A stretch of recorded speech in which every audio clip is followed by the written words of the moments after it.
Hello बच्चों, तो चलिए अपना क्वेश्चन पढ़ते हैं। आपके विद्यालय की घंटी ध्वनि कैसे उत्पन्न करती है? तो इसके लिए देखिए सबसे पहले अपने इसकी मुख्य अवधारणा देखते हैं। मुख्य अवधारणा देखिए, ध्वनि उत्पन्न होती है तो पहले अपने को ये पता होना चाहिए कि ध्वनि जो है वो अपने पास क्या होती है, या आपने कहें कि इसकी प्रकृति क्या होती है। तो देखिए, ध्वनि तरंगे जो है, ध्वनि तरंगों की प्रकृति, ध्वनि तरंगों की प्रकृति कैसी होती है? अनुदैर्ध्य होती है। ठीक है, अनुदैर्ध्य प्रकृति है, वो अपने को देखने की मिलती है। अनुदैर्ध्य प्रकृति की यदि बात करें तो कण जो है, कण का कंपन, कण का कंपन क्या होता है?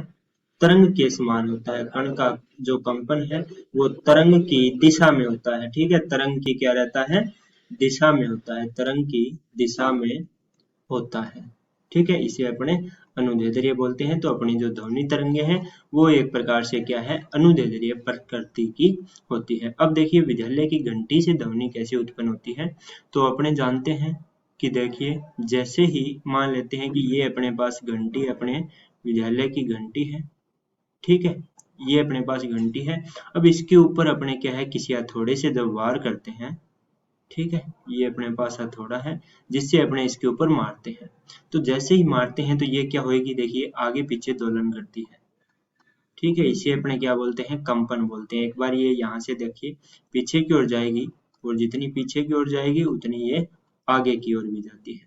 तो इसे अपने क्या बोलते हैं कि ये अपने पास क्या हो रहा है? कंपन हो रहा है। इस चीज को अपने क्या बोलते हैं? कंपन। ठीक है, तो अपने ने देखा कि यहाँ पे क्या हो रहा है। देखिए, सबसे पहले कि हथौड़े से मारने पे, हथौड़े से कंपन उत्पन्न होता है, से कंपन उत्पन्न होता है, कंपन उत्पन्न होता है, कंपन उत्पन्न होता है। अब देखिए, कंपन से क्या उत्पन्न होएगा? जैसे इसमें कंपन होएगा तो यहाँ पे देखिए, यहाँ की यदि अपने देखें कि ये जैसे ही आगे की ओर गई, या अपने कहें कि पीछे की ओर गई, तो यहाँ पे जो वायु थी वो क्या होएगी? एक जगह इकट्ठी हो जाएगी। तो यहाँ पे अपने ऐसे बना देते हैं कि ये अपने पास एक जगह हुई। फिर देखिए, ये पीछे की ओर आई।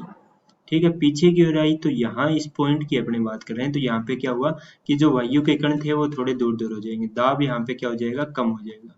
फिर ये घंटी में देखिए कंपन हुआ, ये फिर से आगे की ओर आई, आगे की ओर आएगी तो यहाँ पे क्या है? फिर से क्षेत्र बन जाएगा, क्योंकि दाब ज्यादा है तो कण पास पास आ जाएंगे।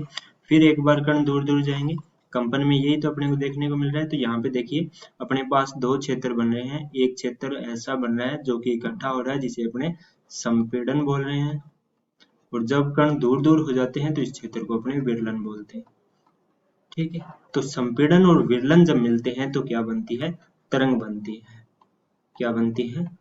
तरंग बनती है। तो इस प्रकार अपने ने देखा कि कंपन से क्या उत्पन्न हुआ? कंपन उत्पन्न होता है जो विरलन, जो विरलन व संपीड़न का कारण बनता है।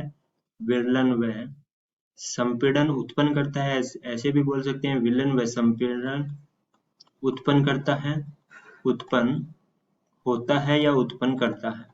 ठीक है, उत्पन्न करता है। संपीड़न व विरलन, संपीड़न व विरलन, संपीड़न व विरलन क्या बनाता है? तरंग बनाते हैं। संपीड़न व विरलन से तरंग का निर्माण होता है, से तरंग बनती है, तरंग बनती है, जो कि जो कि ध्वनि उत्पन्न करती है, जो कि ध्वनि उत्पन्न करती है। क्यों? क्योंकि देखिए तरंगे उत्पन्न होएगी और वो तरंगे अपने कानों तक पहुंचती है, जिसे अपने किस रूप में बोलते हैं कि ये अपने पास क्या है? ध्वनि है। यानी एक तरीके से तरंग का निर्माण होना ही अपने पास क्या है? ध्वनि का निर्माण है। तो तरंग संपीड़न और विरलन से बनी। संपीड़न और विरलन कब हुआ? जब इसमें हथौड़े के कारण कंपन हुआ और कंपन से क्षेत्र बना, जिसे संपीड़न विरलन बोलते हैं, जिसने किसका निर्माण किया?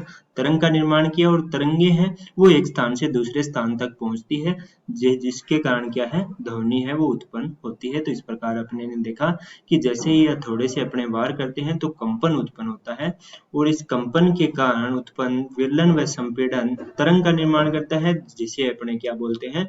ध्वनि तरंगे बोलते हैं, ध्वनि तरंगे बोलते हैं। तो इस प्रकार मुख्य अवधारणा से अपने देखा कि यहाँ पे ध्वनि है वो उत्पन्न हो रही है। तो मैं आशा करता हूँ कि आप समझ गए होंगे कि किस प्रकार ध्वनि है वो उत्पन्न की गई है। धन्यवाद।